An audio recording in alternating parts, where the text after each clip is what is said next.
As the prophet of esports, I rely on trustworthy and meaningful data every day. Data from our research partner YouGov offers the most complete view of esports fans and gamers in the world, providing context to who they are, what they think, the brands they buy, and things they do. YouGov's connected insights and research services inform strategy at every level. If you're a team, a brand, agency, or rights holder, you should be talking with YouGov. Their partners measure and maximize ROI and are telling compelling stories with data. Visit yougov.com/gaming-esports to learn more. The headline here was Sony reportedly preventing Resident Evil Village from being on Xbox Game Pass. So this is not like one of the most anticipated titles of the year. It's a title that Sony's putting out. But that's not true. Resident Evil is a pretty big franchise. I think it's safe to say this is one of the largest releases, at least this month, if not this quarter. Okay, right? Sure. Yeah. But according to leaked documents, the deal between Sony and Xbox is that Microsoft is prohibited from distributing the game through Xbox Game Pass. Now, on this podcast, we've been huge fans of Xbox Game Pass. I think, William, is fair to say, right? And how successful. I think it's one of the major drums we beat is that Game Pass is a huge force in the industry, and it's only going to grow more in importance and reach. And so this to me, I think, is the first time I think publicly I've seen a story like this where a publisher, in this case Sony, is actively saying, look, Microsoft, we're willing to have our game on Xbox, but you cannot put it on Xbox Game Pass. Is this a red flag for Game Pass, William? I don't know how you're seeing this. This is the power of Game Pass, Paul. This is the power of Game Pass. This is how dangerous it is in the industry as a force for control for Microsoft, and because Sony is willing to let it go to what was previously the ultimate taboo, like cross system. Now they're happy to let the game go to an Xbox so Xbox users can buy it, but they are not willing to let it be part of Game Pass, right? They're essentially saying that to some extent they view Game Pass as more of a competitive threat than the Xbox console, or at least an Xbox console launch, right? And the reason for that is pretty simple. Why do they not want it on Game Pass? Let's just be explicit here. It's because they don't want Resident Evil to drive Game Pass adoption.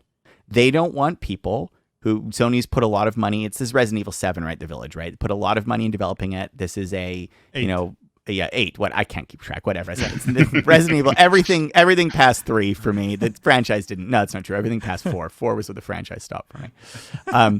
But like, look, because their fear is that people want this game.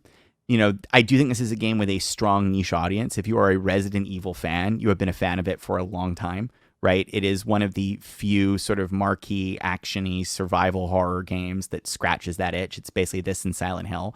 And they don't want a game that they've worked hard developing to be driving the adoption of a major service for their competitor, right? That they are scared is actually, as I said earlier, more threatening to them in terms of this lock-in subscription model than the actual Xbox platform. So they're fine if you buy an Xbox to play this game, but they do not want it to be that hook that gets you on the subscription Game Pass model. Jimmy, you had some thoughts on this. I just keep nodding my head. I wholeheartedly agree with William. I want to add, that something that's interesting to me, and we'll get to in the next story as well, I'm sure. On one hand, you have Sony doing these deals that you think enhance cross-platform play, and then here you wonder, well, why are they preventing use of this title on Xbox? And Paul, to your point, you can still buy it on the Microsoft Store, right? You just can't use it on Game Pass. And William just hit it on its head, right? This is Microsoft's most innovative initiative for the past few years, and certainly the next several. I think we all agree it's we're keeping a close eye on this. I know I am. I'm excited to see where it goes and what kind of users it grows, and more importantly, also what games it gets, because currently it's not enough for me personally. But the fact that Sony is okaying certain cross-platform things and then pulling back in other areas, I think they're scared of Game Pass. Not a lot more, honestly, to add. I think William said it pretty well. Let me just there's one thing neither of you guys mentioned, which is I get that Sony's scared that Microsoft's Game Pass product could be too successful, right? They don't want to encourage the growth of Game Pass. But it could just be all that. I think one of the things factored in here is maybe they just believe long term the economics of being part of Game Pass are worse for them than selling more boxed copies, right? In the same way that the music went through the same thing. The all you can eat, Spotify $15 a month service, I think has resulted more in a decline in artist revenue, not an increase in artist revenue, right? Like artists made more money in the 90s selling lots of CDs. Now, I agree that Game Pass's success and other all-you-can-eat services like this are probably inevitable. But do you not think that Sony just looked at this and said, wait a second, like why would we cannibalize boxed copy sales by giving it away? Obviously, they're getting paid for everything that gets downloaded on Game Pass, but maybe not as much. Why distribute this through Game Pass and cannibalize our own sales? Do you guys not think that maybe that factors in? And if that is the reality, that Game Pass could end up getting quite a bit of pushback from publishers long term, right? As Game Pass gets bigger and bigger and more successful, you may get publishers saying, wait a second, like now I'm forced to be here or no one will buy or play my game. I would sooner. I think anyone that doesn't go the free-to-play route or a cheaper subscription route is kind of missing the boat here on what gaming has opened up for the world. I agree with you, obviously, musicians in the 90s compared to today, but opening up or lowering the barrier, the point of entry, right? That paywall feature expanded gaming into tens, if not hundreds of millions more households of middle Americans that couldn't afford a $60 disc in hand. And I don't think Sony doesn't get that. I would sooner believe that Sony has their own Game Pass competitor that they're in the works with and that they're protecting this from to use there than to think that they just want to make a couple $60 sales here and there. So you don't think we will ever see pushback from publishers en masse, like in quantity, against Game Pass type services? You might, but it's different than what's happening here. Right. I think this is really a war of strategies. There's a transition in the industry from consoles as the walled garden you try to lock people into subscription services. That's what's really happening here.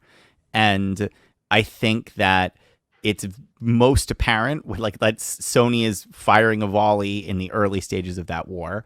There could be another war about subscription services eating the revenues and pricing power away from publishers. And we might see that war too. It's certainly a possibility because subscription services are appealing to consumers because they get the cost out, right? Like you get more games for less money. It has to come from somewhere. Spoiler alert, it's coming from the people who make the games, right? I mean, that's simplification. You make it up with volume and everything, but you sort of see my point, right? So we may see that war coming, but I think that's a later stage war that takes place. And I think the war now is around which subscription platforms lock in consumers, and Microsoft has a huge lead, is way far ahead, has a really awesome offering. I mean, Game Pass is just awesome what's on it. It's incredible, and it gets better every day with like the additions of Bethesda and everything now. It's just, this is a competitor seeing another competitor with a product that is too strong in market and saying, I'm not going to let my hard work accelerate your traction here. Plain and simple.